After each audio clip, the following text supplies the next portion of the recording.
Okay, guys, it's Thrifty Todd here. I am just going to talk to you about evaluating books when you go to an estate sale or maybe a yard sale or maybe even a thrift store and you see lots and lots of books. What are you looking for? What are you looking for? Well, the first thing I look for is the age of the book. So if you look here, these books look quite nice, and there's obviously a huge, gigantic set of these books. But if I just keep scrolling down, these look quite old. These look quite old. I'm looking for books, usually 1920s, 1930s, or earlier. So now if I open this up,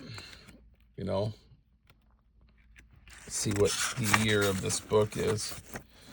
If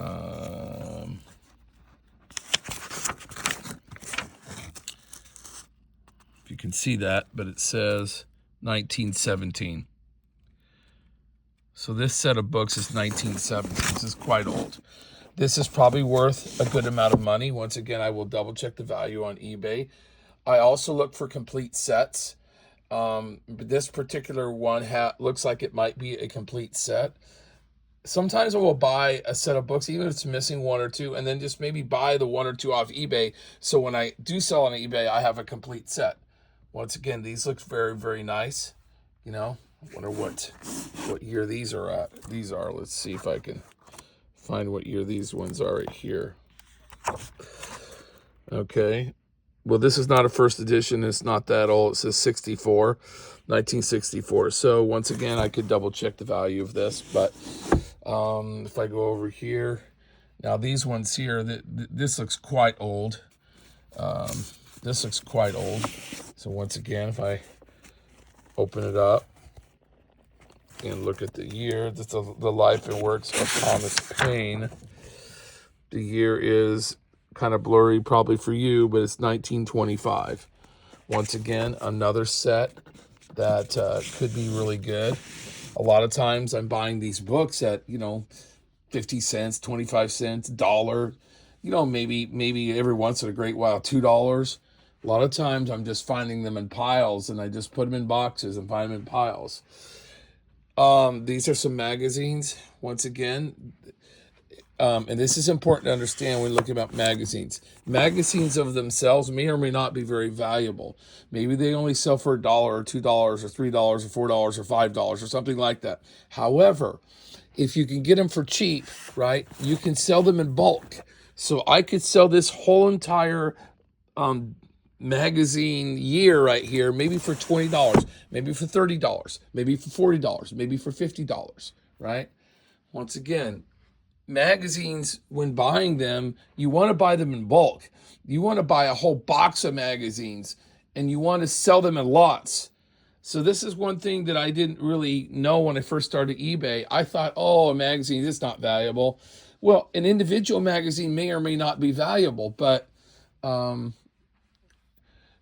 when you sell them in lots, they are valuable. You're going to see all kinds of, random books and things like that. I just look for the ones that are a bit older, I'm just drawn to the outer cover, or I'm looking for ones that look really, really unique about a completely unique topic. Some that are ornate. This book here, it's a bit ornate. See how ornate it is? So that draws my attention. I would pull that one out, right?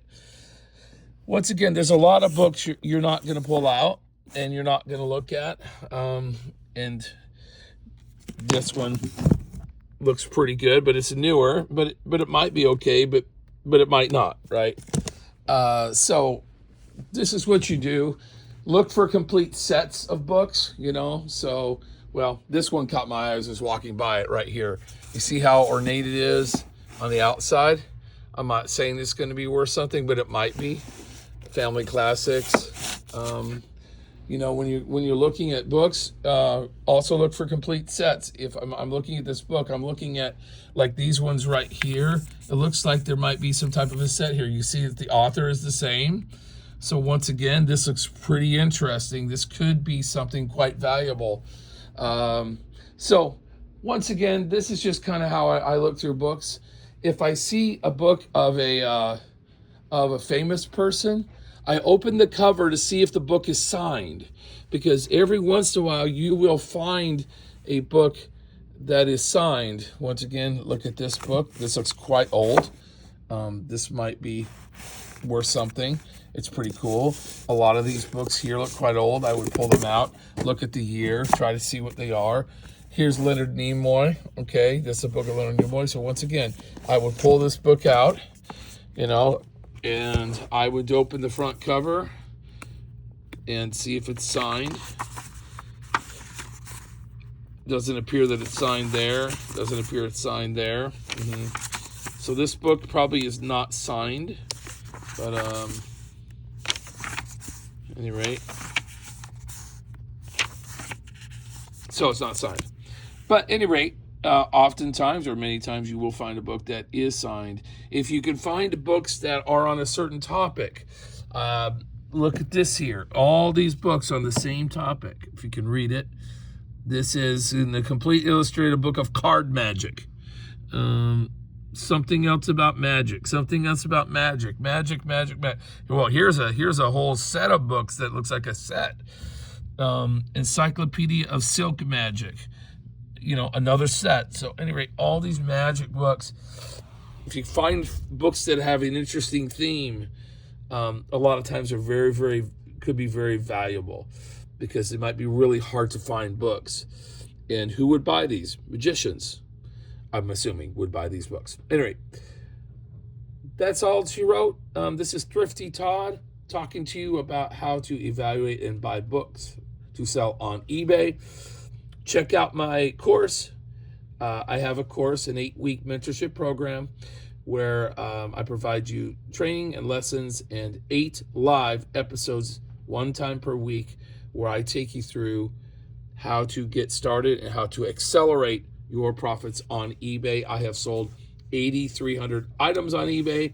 I'm one of the highest rated sellers on the platform. And see you on the next video.